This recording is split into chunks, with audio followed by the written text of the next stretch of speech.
Hello guys இந்த வீடியோவில் நம்ம விதரை கில் பண்ண போகிறோம் கைஸ். ரொம்ப ஃபன்னாக போயிருக்கோம் கைஸ். ஏன் அப்படின்ட்டு நீங்கள் கடைசி வரைக்கும் வீடியோ பார்த்தீங்கனாலே உங்களுக்கு புரியும் கைஸ். நிறைய ஃபன் மூமெண்ட்ஸ்லாம் இதில் ஆட் பண்ணியிருப்பாங்க கைஸ். கடைசி வரைக்கும் வீடியோ பாருங்க கைஸ். பேஸுக்கு போயிட்டு வந்தால் லேட் ஆகுன்றதுனால டேரெக்டாக நான் ஸ்கல்லை கலெக்ட் பண்ணிட்டு அப்படியே வந்து எண்டுக்கு போயிட்டேன் கைஸ். ஏன்னா நான் ஒரு வீடியோவில் பார்த்தேன் கைஸ். அதில் பார்த்தீங்கன்னா எண்டில் போனால் தான் ஈஸியாக விதரை கில் பண்ண முடியும் அப்படின்னு போட்டிருந்தாங்க கைஸ்.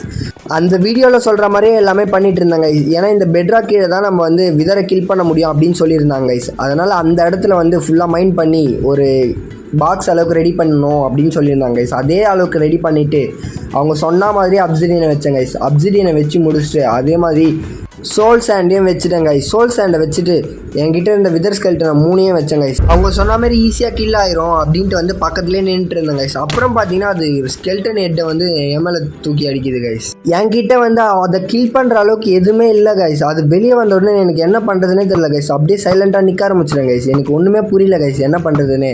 என்டர்மேன் போயிட்டு 2 அடி அடிச்சாங்க கைஸ். அதுலேருந்து தைரியம் வந்துருச்சு கைஸ், நம்ம அடித்து முடிச்சிடலாம் அப்படின்ட்டு. எனக்கு வேறு நிறைய டேமேஜே ஆகவே இல்லை கைஸ். விதர் ஸ்கெல்டன் ரொம்ப டேமேஜ் பண்ணோம், ஈஸியாக செத்துருவோம் அப்படின்லாம் நினச்சேன் கைஸ். அப்புறம் பார்த்தீங்கன்னா அது எந்த அளவுக்கும் டேமேஜே பண்ணல கைஸ்.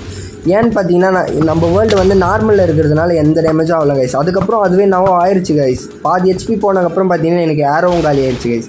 அதுக்கப்புறம் அது ஏதோ உருமாறிடுச்சு கைஸ். அது கொஞ்ச நேரத்தில் பார்த்தீங்கன்னா நிறைய மைண்ட் பண்ண ஆரம்பிச்சிருச்சு கைஸ். நம்மளுக்கு மைண்ட் பண்ண கஷ்டமாக இருக்கிறத பார்த்த உடனே இங்கே கிடைக்கிற பிளாக்லாம் அப்படி இப்படி எடுத்துக்கலாம். என்னால் அந்த உருமாறினதுக்கப்புறம் அந்த விதரை அடிக்க கூட முடியல கைஸ். பரவாயில்ல அப்படின்ட்டு விட்டுட்டு அது என்ன வேணால் பண்ணிட்டு போட்டோம் அப்படின்ட்டு நல்லா பிளாக்கெல்லாம் மைண்ட் பண்ணி விட்டுருந்தது கைஸ். அதனால் அந்த பிளாக்லாம் கலெக்ட் பண்ண போயிட்டேன் கைஸ். பிளாக்கெல்லாம் கலெக்ட் பண்ணிட்டு இருந்தேன் கைஸ். இதான் கைஸ் செம்ம ஃபன்னாக இருந்துச்சு. அது அடிக்கிறத கூட நான் கவனிக்கவே இல்லை கைஸ். நான் போயிட்டு அது மைண்ட் பண்ண பிளாக்கை மொத்தத்தையும் எடுத்துடணும் அப்படின்னு தான் கைஸ் பிளான் போட்டுட்டு இருந்தேன். அதுக்கு வந்து டேமேஜே போக மாட்டேங்குது கைஸ். நான் என்ன ஒன்றுமோ ட்ரை பண்ணேன், அப்போ கூட டேமேஜே போகல கைஸ். அப்புறம் கீழே பார்த்தீங்கன்னா எவ்வளோ பிளாக் இருக்குது பாருங்க கைஸ். இதெல்லாம் விட்டு போகவே மனசு வராது கைஸ். பார்த்தீங்கனாலே நீங்களே கலெக்ட் பண்ணுவீங்க கைஸ். அதனால் நான் போயிட்டு எல்லா பிளாக்கையும் அப்படியே கலெக்ட் பண்ணிட்டு இருந்தேன் கைஸ். அது ஈஸியாக அப்சிடியனை கூட உடச்சிருது கைஸ். இதை வந்து நான் பார்க்கவே இல்லை கைஸ். அப்சிடியனெல்லாம் உடச்சி வச்சுருந்தது. அதனால் நம்மளுக்கு இதை இன்னும் மைண்ட் பண்ணுறது கஷ்டமாக இருக்கும் அப்படின்ட்டு வந்து அதை மைண்ட் பண்ணிருந்தேன் கைஸ்.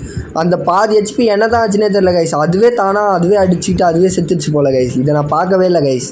விதர் கூட ஃபைட் பண்ணாமே பார்த்தீங்கன்னா இவ்வளோ பிளாக்கும் அப்படியே அதோட ஸ்டாரும் கிடச்சிருச்சு கைஸ். Bye guys.